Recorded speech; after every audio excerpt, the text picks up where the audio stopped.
last 3.5 years, authors, producers, publishers Ron Wallace and JayWilson have gone underground in Tulsa, Oklahoma, tirelessly researching, investigating, and documenting one of the most significant historical discoveries ever brought to the forefront of either American or African American history.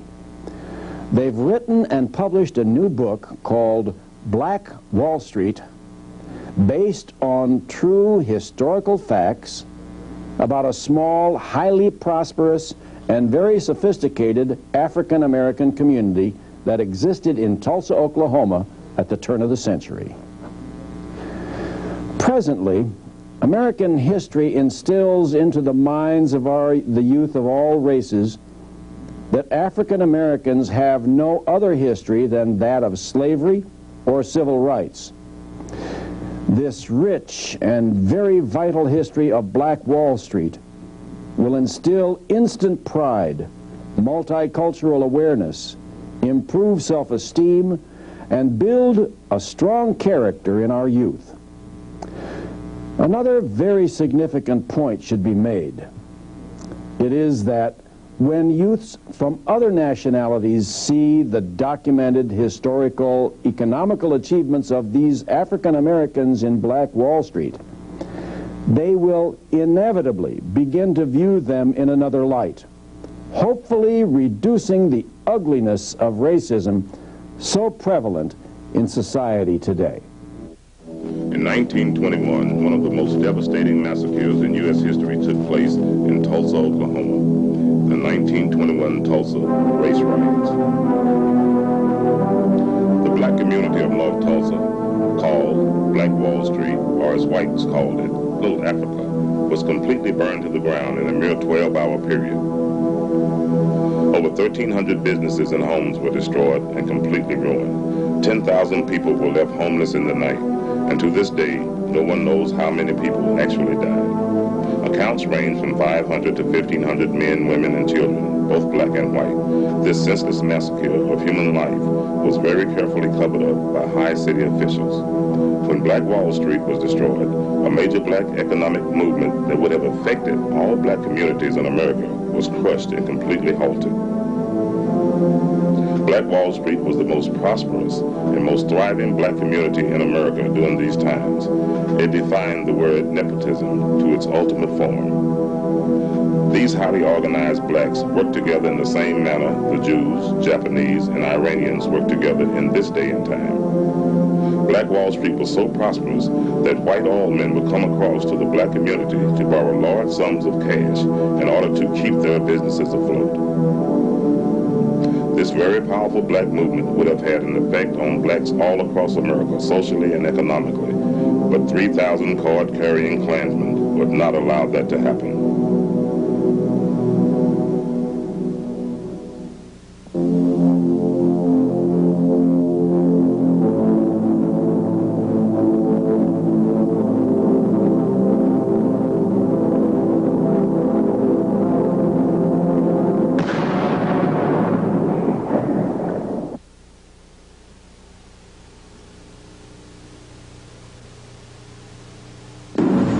What you're about to witness will astound you.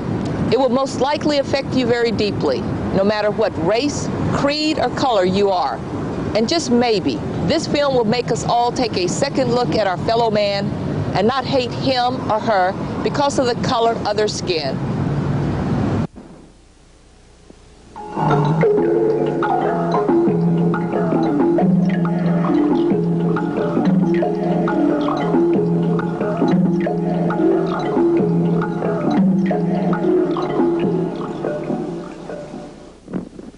This is an actual account of the worst race riot in United States history.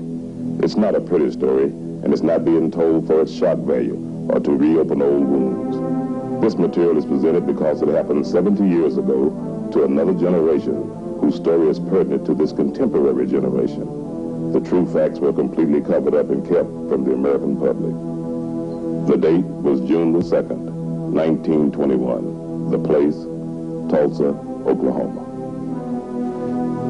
After the bombing, the Tulsa World headline read, "Dead, estimated at 100, city quiet.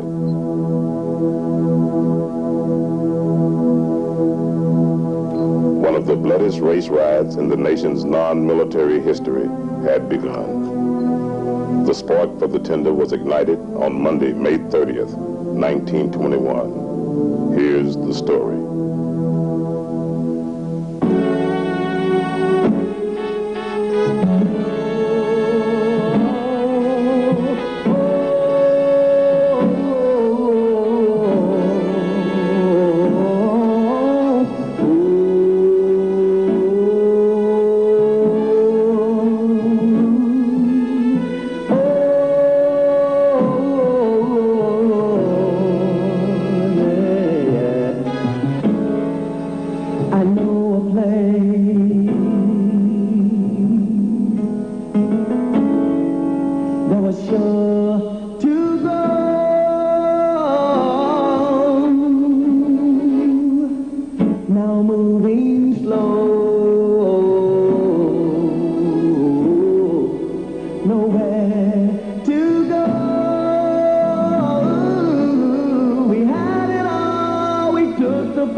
During the early 1900s, Archer Street was intentionally designed to divide the city's north from the south side of Tulsa.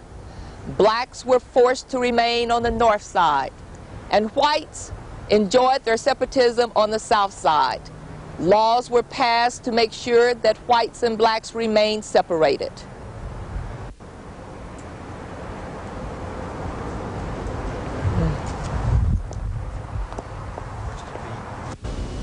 From coast to coast,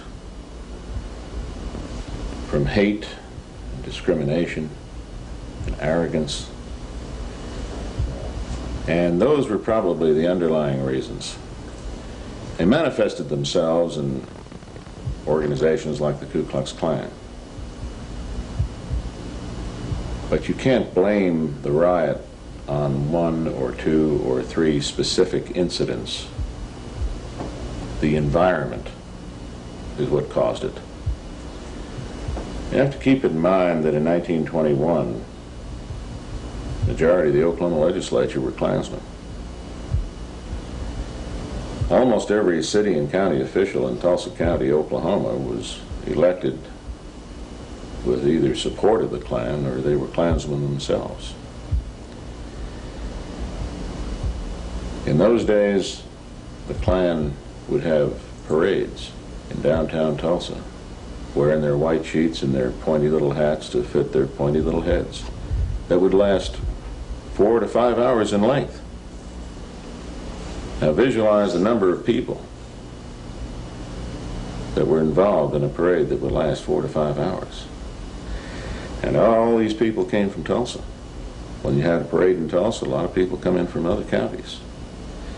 But you also have to remember that 1925, there were 5 million card-carrying Ku Klux Klansmen in this country. So what was going on in Tulsa was probably the same thing that was going on in an awful lot of other cities. And if the riot hadn't happened in Tulsa, it probably would have happened someplace else.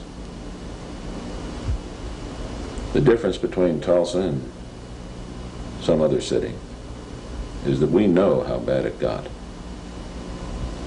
and where we've gone since then has been a mark of our progress.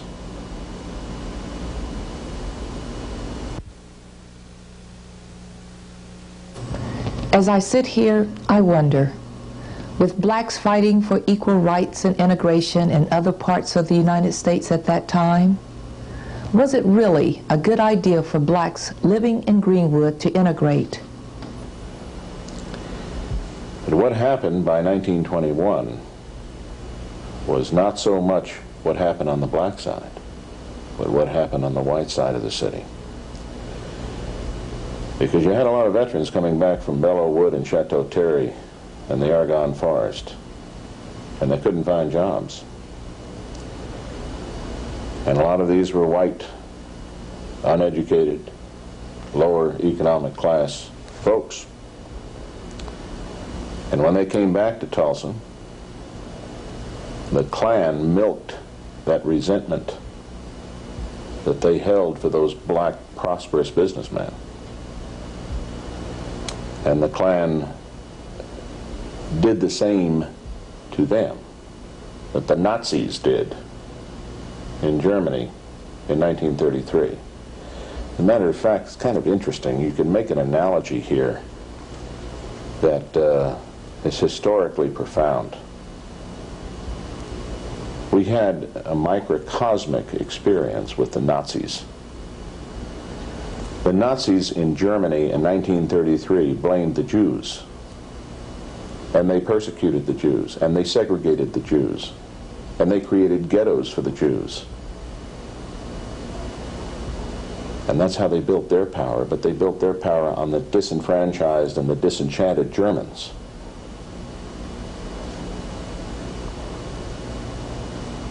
Well, the Nazis took over an entire country. The Ku Klux Klan, in this case, largely took over an entire city. And for that matter, to some degree, the entire state and maybe the region of the country in which they were strong. But they played on the hate and the fear and the envy and the jealousy of many of these whites who had felt that the country owed them something because they had fought in World War I. And here you have blacks who possibly didn't fight in World War I and were very prosperous. And you had the seeds for that kind of conflict economically. Now socially, you had a different situation. Oklahoma is a very unique state in the sense that it's the only state in the Union that was settled the way it was. This was Indian territory. It wasn't even a southern state in the Civil War. For that matter, it wasn't even a northern state. It was a state that was fought over by both sides. In fact, there were 69 battles fought in Oklahoma, largely between northern and southern Indians. But when the state was settled, it was settled by land runs. Benjamin Harrison opened up chunks of the state, and people just ran over this land and plotted out their portions. Now, why is that significant in terms of the riot? It's significant because an awful lot of those folks that made those land runs were Southerners whose farms and lands and plantations had been burned by Sherman and the Union Army when they went through the South. They had no homes left, so they came west. And when they made those land runs, they brought in Southern culture with them. As a result, what you have here in Oklahoma is a microcosm of the United States.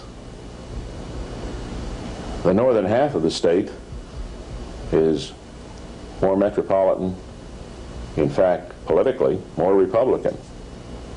The northern half of the state was settled by farmers from Kansas, which was largely Union territory. The southern half of the state was largely settled by folks from the South, Louisiana, Arkansas, Texas.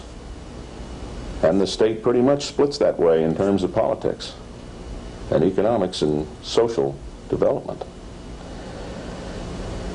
But when you add that extra economic jealousy and envy to it, the Ku Klux Klan had a breeding ground. And that's the reason they were able to hold parades that lasted 4 to 5 hours at a shot.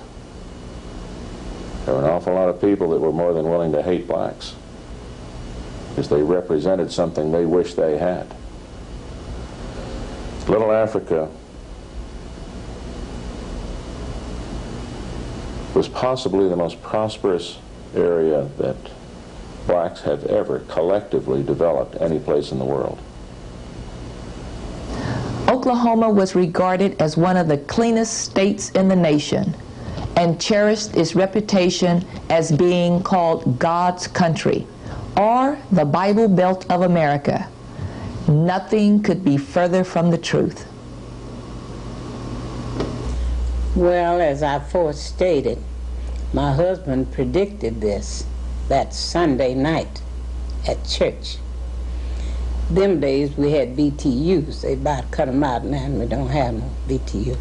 But he made a public statement and told them that this was going to happen. But we didn't know. We hadn't seen no sign. But after church and after we went home, several men, young men and stuff, you know, they get all shook up and everything. We had a good, dear policeman at that time, we called him Bonnie Cleaver, Uncle Bonnie.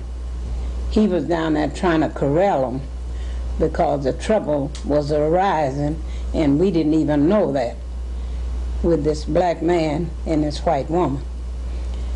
And they down there showing out down to police station and all, and he was riding this big old horse, and he was telling them, you know, it wasn't going to be none of that. But they had guns and everything, and some of them come clear out as far as Latimer Street. That's where we lived. And running by that, men, get your guns. Get your guns. Get your guns. A very nice feeling to see, to live in a role model community. In other words, you could see people doing on every level that looked like you, so you could set your sights anywhere that you wanted, and you felt secure. I don't really remember seeing any other cultural group except Native Americans and Mexicans. Right. I don't ever remember seeing them. You didn't have much interaction with whites then? No, absolutely not. All right, but your dad did. Yeah, Yes. yeah, I saw them at the store when we went to the store. Yeah. All right, and so they would come to the store to sell product then. Right. That's true. And And so that was the extent of pretty much what you had to do with the white community. No, did the folks ever talk about the problems that existed? well, my mother did talk about religion sometimes because my mother had been brought up in the Episcopalian church. Mm-hmm. And when she came to Muskogee to teach, she was told that she could come to church, but she couldn't commune. And that was outrageous to her because she had been born in Brownsville, Texas, and they allowed her to commune there. Sure. So she immediately joined the African Methodist Episcopal Church, which was all black. Mm-hmm. And we knew that because Mother had told us about that incident. So we knew there was friction somewhere, but we never experienced it. Mm-hmm. There were people working in the neighborhood. There was a brickyard right across the street from us. There were many whites that worked in the brickyard across from our home. Right. But there were milkmen who drove drays, you know, with a horse and so forth and so on. There were firemen who were white. Yep. If there was a fire, they came and put it out. Of course, they didn't have what they have now to put fires out with. So we saw them, and there was a little train that came in there, Sand Springs train that came every day. Those fellows were white. But there wasn't any friction that we knew of. I'm sure things happened, but they didn't happen to us. What you see here is the very famous Mount Zion Baptist Church, a congregation that survived the 1921 riots and managed to rebuild on the exact same location where it was bombed and completely destroyed exactly 70 years ago. In 1921, a man's word was his bond. You measured the masculinity of a man by how much he kept his word. The congregation of the Mount Zion Baptist Church sticks in my mind because the year before the riot, the black congregation took out a 20-year mortgage and built this brand new church. And the Klan burned it to the ground. But instead of running out on their mortgage, instead of telling the bank, you're just going to have to take your losses, that congregation took out another 20-year mortgage and paid off both mortgages simultaneously. That's character. There were other heroes too. Many of the whites in the southern part of the city had black employees. And those employees had become almost extensions of their family. In fact, a lot of Tulsans were raised by black domestic employees. And when the riot erupted, many of those families hid those blacks in their basement at great jeopardy to themselves, because if the Klan had ever found out that a white had hidden a black in their basement, the white family would have been persecuted, if not horsewhipped.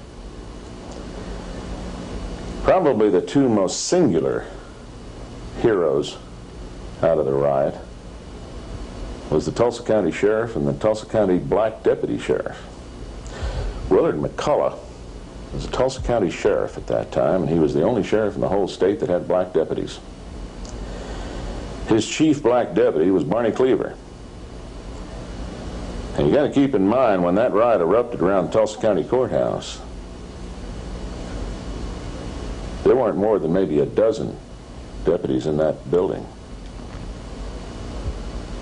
And Willard McCullough stood on the south steps of the Tulsa County Courthouse and told a mob of several thousand Ku Klux Klansmen who were heavily armed that he was not going to release Dick Rowland.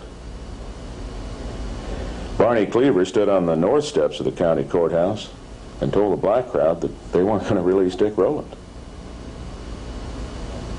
Well, you put yourself in the position of a white county sheriff in a southern state in 1921, facing several thousand Ku Klux Klansmen, and you don't have more than maybe a dozen deputies to back you up.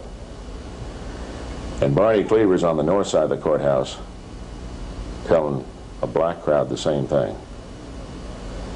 I don't know much about Barney Cleaver or Willard McCullough before or since then, but I can tell you this. On May 31st, 1921, they became, maybe earned the right, to become world-class cops. Sort of a happenstance. What happened was that my father owned a Mosler safe, and everything in the store was destroyed, but he was down there in the rubble one day, and he kicked the safe, and it seemed to be all right. So he worked the combination and opened it, and everything was intact. And because it was the only safe in the neighborhood that was that safe, a lot of people who lived by various means that weren't may not have even been legal used to bring their money to keep. So and they always put their name on a paper bag, and so he went around and gave everybody their money back. And they said, "Oh, you don't mean that our money's still good?" And there were quite a few people who had left their money with Dad in the safe, and then he had a little money in there of his own.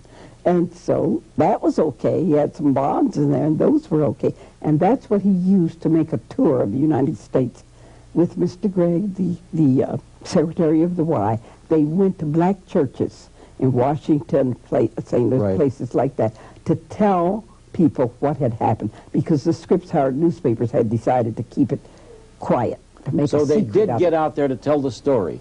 Well, they did, only to black churches, however. Yep. And so it takes it till now to get this to people in general, to let them know and at the really time, what happened. Scripps-Howard and the Hearst newspapers were so powerful that they had people following Mr. Gregg and Dad when they went on the speaking tour. And I guess they probably would have done something to them, but they were clever enough to just read quotations. When they got to the place where they were describing all these dastardly things that had gone on, they would quote what somebody had written in a magazine or a newspaper instead of telling it as a first-person story. And so the FBI, or whatever preceded the FBI in those days, wasn't able to say they're inciting to riot because they were quoting from a paper. Reverend told me, so we got to go. And I said, no, I don't want to go. I don't want to go out there. He said, yeah, you got to go. See, remember, he had told the people he couldn't hardly get me out of the house. So I gave him a little argument about it, but I had to go. And I just had on my barefoot sandals and had a head rag on my head. And he said, let's go. We can't stay here. So we got to keep moving.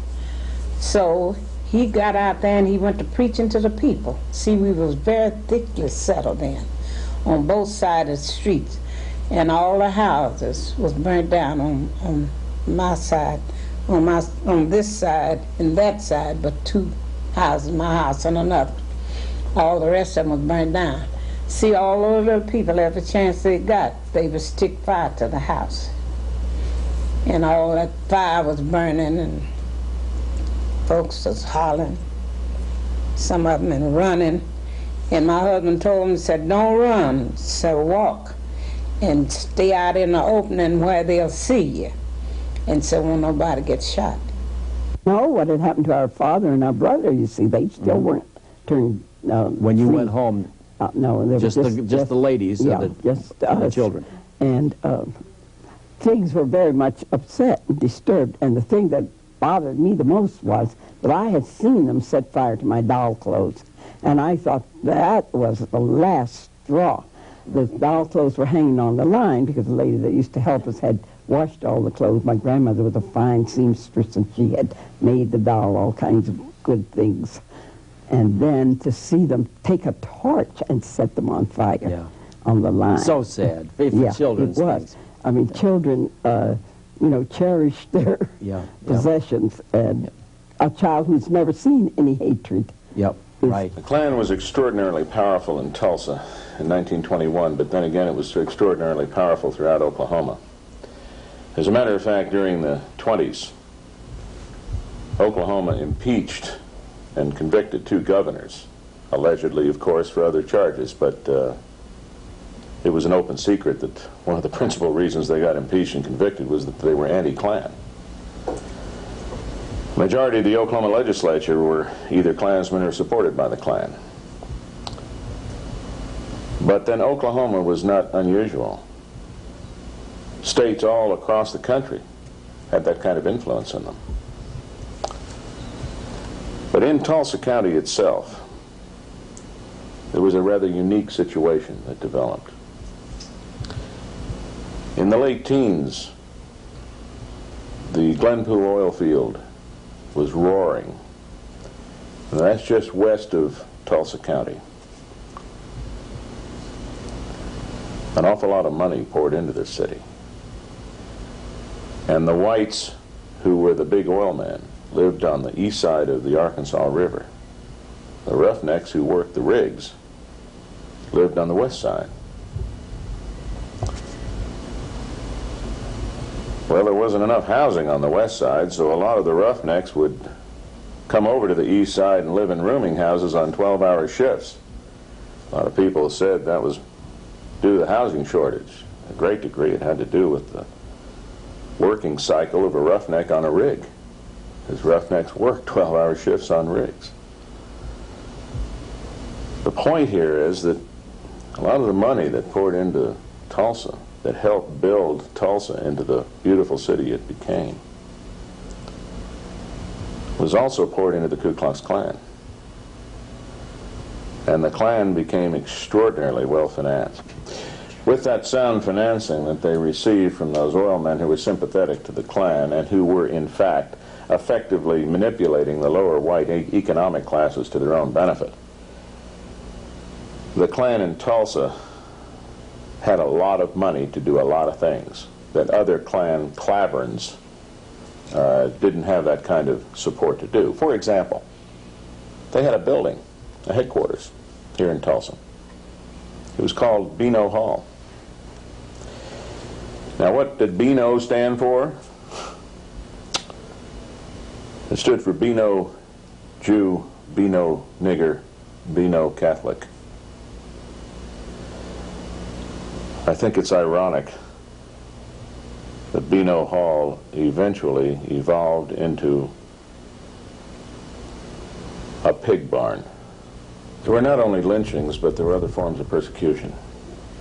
The Ku Klux Klan was real big on providing character guidance, attitude adjustment, and behavior modification on anybody they disagreed with.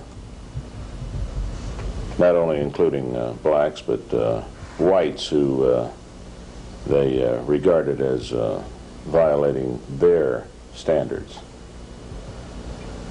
It wasn't uncommon for a white person, for example, who might have been going out on his wife, to be hauled out of his house one night and tied to a tree and flogged by men dressed in sheets.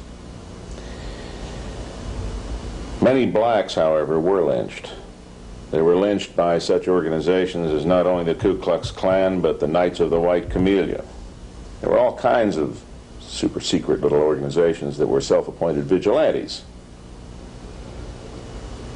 As a matter of fact, the Justice Department itself created the American Protective League during World War I and made it function under the FBI, which at that time was not the FBI we know today. It was a politicized FBI. But the American Protective League was largely an organization of volunteer civilian white men designed to ferret out any individuals of Germanic descent in Tulsa County and watch them to see if they conducted any espionage or pro-Kaiser activities during World War I. The American Protective League was formally disbanded after World War I, but that will give you an idea of the kind of mentality that existed then. But to address your question, yes, there were lynchings.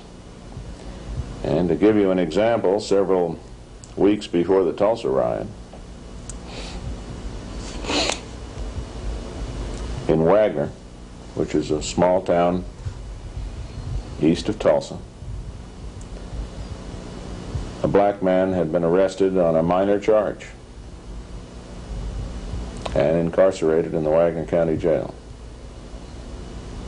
And that night, the sheriff, or the guard or deputy, whoever was responsible for the jail, conveniently went out to get a sandwich, just as a crowd of people dressed in white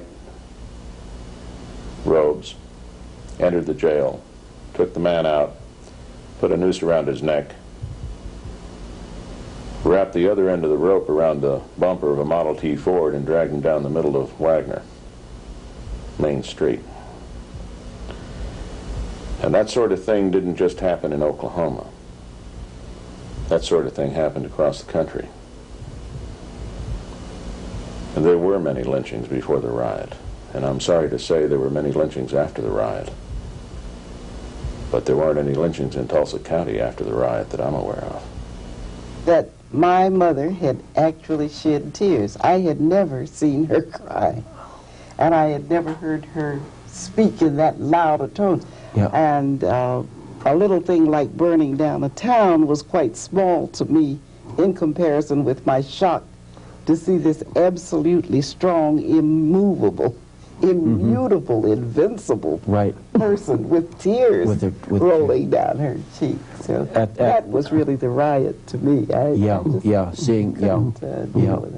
And so then coming back home, it was the determination to make things, to get things back to where they were?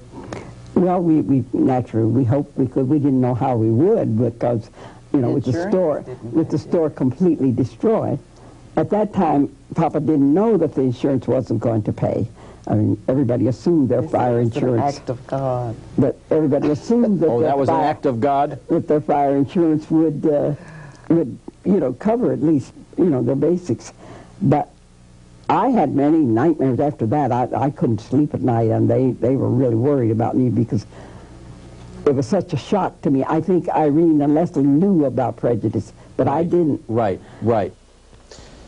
The interesting thing that happened during the riot was that the riot lasted almost all night of May 31st, 1921, and into the early morning hours of June 1st, 1921, before law enforcement authorities were able to get anything under control. The city police didn't want anything to do with trying to control the Ku Klux Klan. As a matter of fact, the chief of police, a man by the name of Gustafson, confiscated black vehicles, gave them to two of his crony police officers on the Tulsa police force, which I might point out, with some justification, was a politicized police force at that time, not the police force that Tulsa has today, which is a first-class department. But the point was, in those days, he gave those confiscated vehicles to those 2 police officers who went out and sold them to whites, and then they shared the profit. Chief Gustafson was later indicted for this and removed from public office in June of 1921. But there were many other indictments, too. And many of these indictments were the byproduct of National Guard boards of inquiry. Now, what happened in the riot, and this is fascinating, was that here you have a major war going on in the downtown portion of Tulsa that erupted and moved north into the north part of the city, eventually wiping out the north part of the city, devastating it totally. And yet the mayor, none of the city commissioners, called the governor. Now, at that time, we only had one 40-man ambulance company in the Oklahoma National Guard stationed in Tulsa. The governor at that time didn't know there was a riot in Tulsa until the next morning, because no city or county official notified him, with the exception of the county sheriff. The county sheriff sent one of his black deputies through the north part of the city toward Sand Springs. He got to Sand Springs to a telegraph. And keeping in mind the telephone lines were down, the telegraph lines were down, the railroad tracks were torn up, there were Ku Klux Klansmen standing on roadblocks trying to catch blacks who were trying to escape the city, and there were refugees as far away as Kansas City and Wichita and Muskogee, Oklahoma. That deputy got to that telegraph and telegraphed the governor on behalf of the county sheriff that there was a riot in Tulsa and law and order had broken down. J.B.A. Robertson, who was governor at the time, sent the adjutant general, who is the top military officer in the National Guard in Oklahoma, to Tulsa. The adjutant general arrived and immediately sized up the situation as being exactly what the governor had been told by that deputy. And the adjutant general mobilized the Oklahoma National Guard, and they sent in guard units from as far away as Enid and Lawton, Oklahoma City and Muskogee and places like that.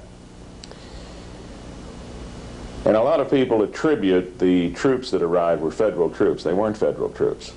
Federal troops were never deployed here. This was the Oklahoma National Guard that came in. Many of the survivors who I interviewed when they were still alive told me, frankly, the black survivors, they told me, frankly, they wouldn't have been alive that day if it hadn't been for Oklahoma National Guardsmen. Because the Guardsmen came in and the very first thing they did was declare martial law and threatened to shoot anybody who was found armed. They set up internment compounds to protect black refugees, because black refugees were scattered all over the city, their homes were burned, they had no place to go. And so they set up internment compounds around the city in various parks and places like this. So, but I didn't tell you, one of my husband's best friends was killed that day while we was in that rush. See, he told him not to run and don't get in close places, because they were just shooting that bunch. This fellow was named Willie Lockett. He and my husband were great friends, and until I said to him, so where are you going, Willie? He said, I don't know, man, so I'm just going. And he was on a horse, and they said this was one of their favorite horses of the Lockett family. So I told him to be careful and stay out in the opening. But he was killed that day. Every single insurance company that had a policy covering any kind of damage to homes or commercial businesses or industry cut and ran on their insurance policy because a riot wasn't included. The federal government and state governments didn't have programs in place to compensate citizens for being the victims of a breakdown of law and order. So effectively, the citizens who lived in Little Africa took the entire loss. The problem was that when we're talking entire loss, we're talking everything. There was no FDIC then. They might have had their money in a bank, and if the bank was burned and the money stolen, there was no way to recoup it. Jewelry stores in Little Africa were stripped clean. Furniture was taken out of homes. Everything was gone. And the homes were burned to the ground. So when we're talking about refugees, we're talking about refugees that had nothing left except what they carried on their back. Yes, was a good friend of mine. She and her husband, they gave birth to a little baby that night, and you know, I guess they didn't have nothing to put it in because there wasn't no conveniences. They put it in a shoebox, newborn baby. But some people, you know, some people that day, you couldn't stop them from running. We had to walk because that was our safest way. But these people was running, and seemed as though that they set this box down where this baby was and to rest because people got awfully tired and they couldn't find it. It was stillborn, already dead. But they didn't want to throw it away. They wanted to take it home and then have the funeral. But they didn't get to. And there was so many things that taken place that day. Now we lost our best doctor the next morning. But they told me that he stood somewhere there in one of those buildings down by where that little 3 Cardinal place is on Greenwood. You know, it's a ruined house on that side, and you know, something like that on this side, and in the brickyard. Well, they said he stood along there, and he just mowed quite a few of them down. By 1925, you couldn't tell. Well, there was still some rubble on Archer Street, but for the most part, you couldn't really tell that it had been a completely devastated community. And they did People it had by... built houses. They had built houses, and they built stores, and they built hotels, and put back an elementary school. The elementary school had been completely bombed out, but they had So they were back with their schools and back with their pride, and yes. and nothing was going to stop them. That's the way they felt. Now, they had a lot of trouble building because somebody thought of the idea of making an ordinance that no one could build a one-story house. If you built, you had to build 2 stories on a certain amount. You see, that was a zoning that was passed surreptitiously.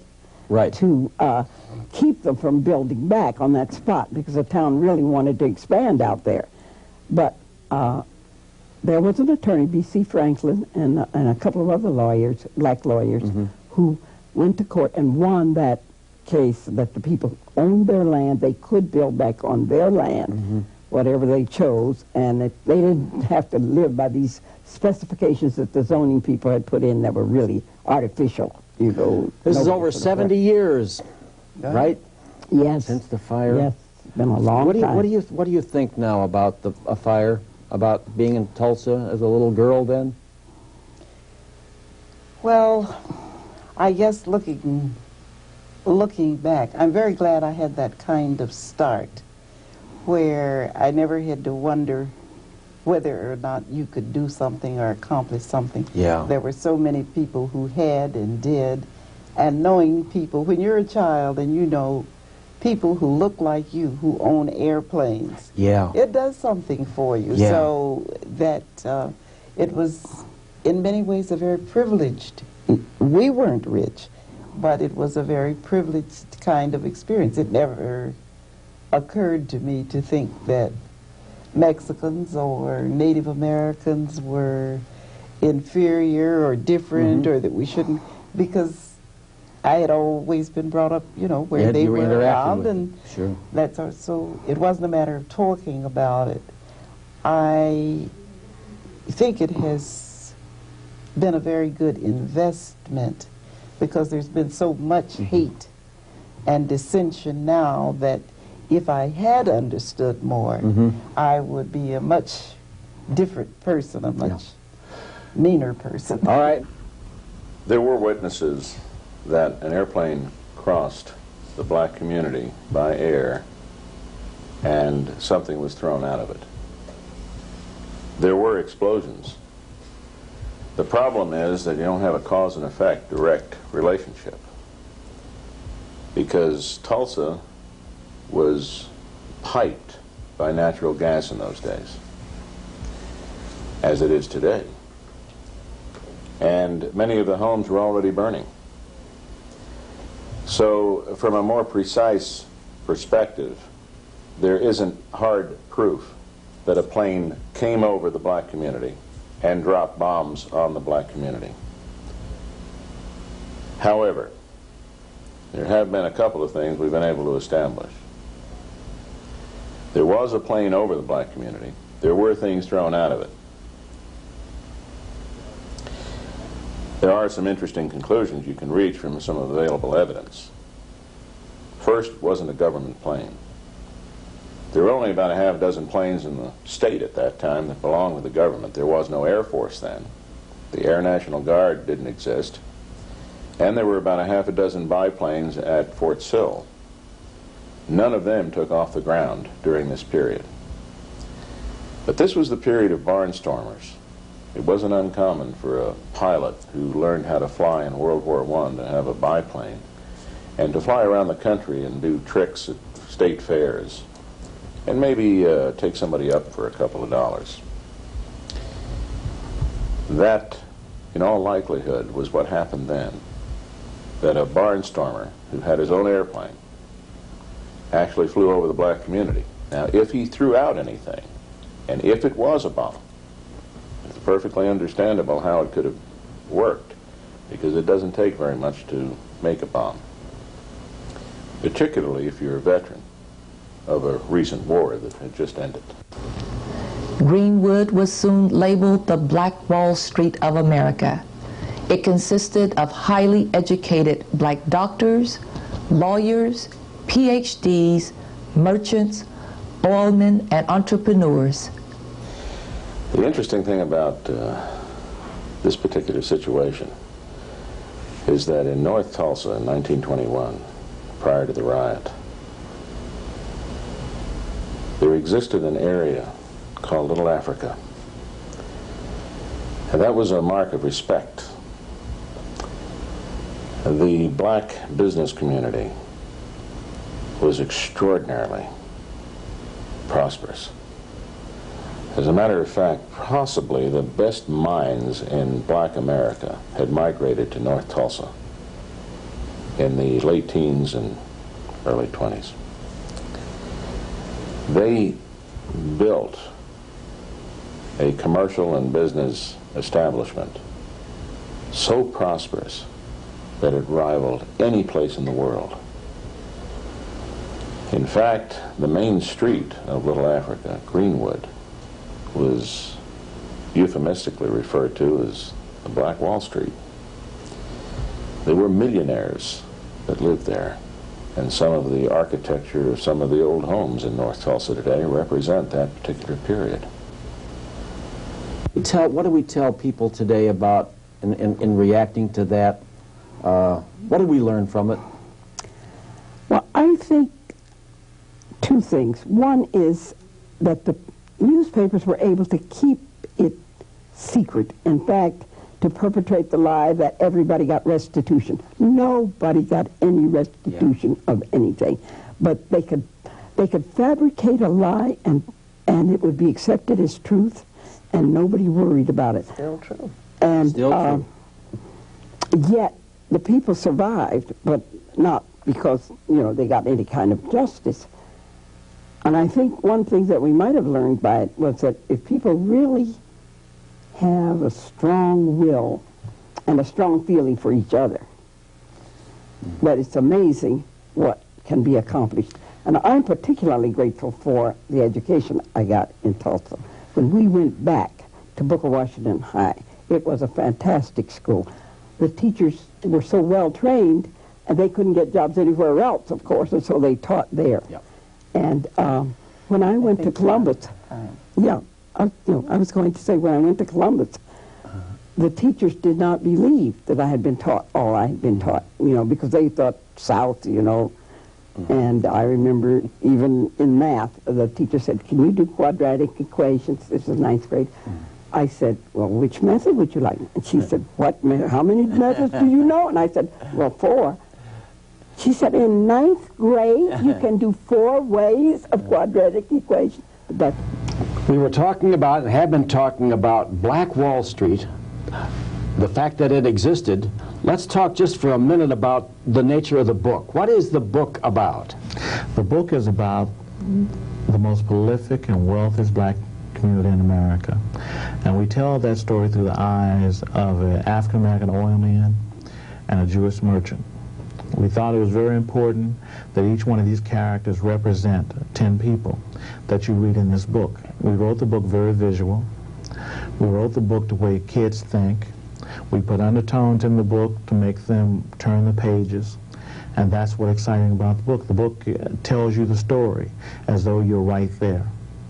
And it does, too. And by the way, more than the book, you have a videotape? We have a videotape out called Black Wall Street, the Holocaust. It's 55 minutes long. It tells you the story of that day of that riot, June 1st, 1921. Tell our viewers briefly about the children's book. The children's book is Black Wall Street, A City Made to Go. That was written by my wife and Annette Wilson, which my wife is Latricia Wallace, and it gives positive images, and we're after positive images in this story. And an old man about 80 years old told me that if you write this story, Ron, please do not write about the hate, because the person you may be writing about may be your cousin. All over the country, our inner city communities are suffering. We're asking 1 million African Americans to stand up and take back your community.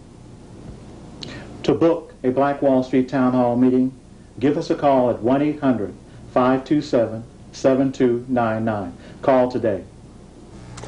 I wish we had more time, and we don't. Sorry we have to close. On behalf of Ron and Latricia Wallace and the Black Wall Street team, I want to thank you for being here with us. It was wonderful. Thank you for the important role that you've played in American history. We salute you for what you've done, for your country, the story that you've told, and thank you. For those of you who have been watching, remember that we can begin to change the world, but we can only do it by changing ourselves and then passing it on to those around us. So pass it on, and God bless you till we meet again. What words of wisdom could you give kids what in terms of following some of your positive patterns and perspectives about discipline to keep them out of harm's way? What could you do? What could you lend the young kids? I'll say this directly to the camera. If you're young and you live in America, whether you're white, black, red, green, or whatever, you have a lot of adversity, and you know what those adversities are because you're the one that's young. You're the one that's suffering all the pains of degradation for being young. If you want to make a difference, figure out what it is you want to do, where it is you want to go, and don't let anybody, under any circumstances, deny you.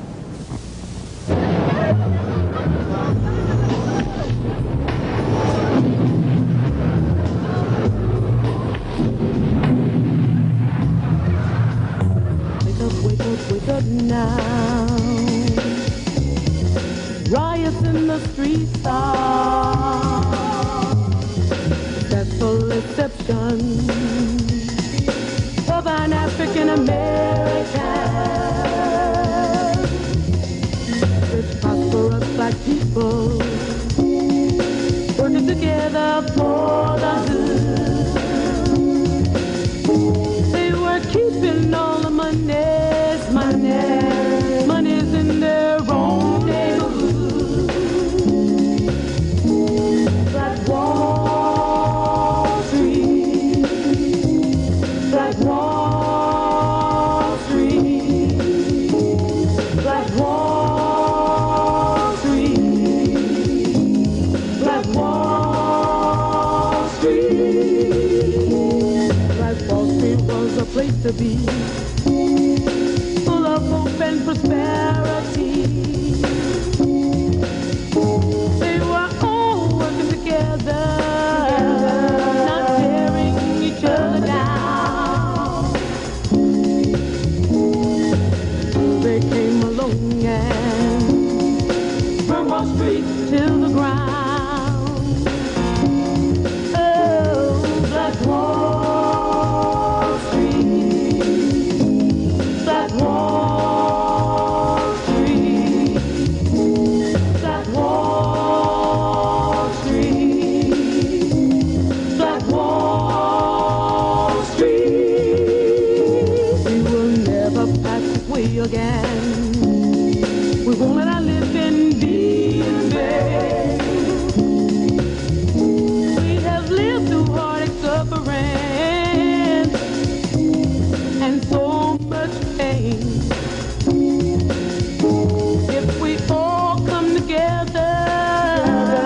and have so much to gain.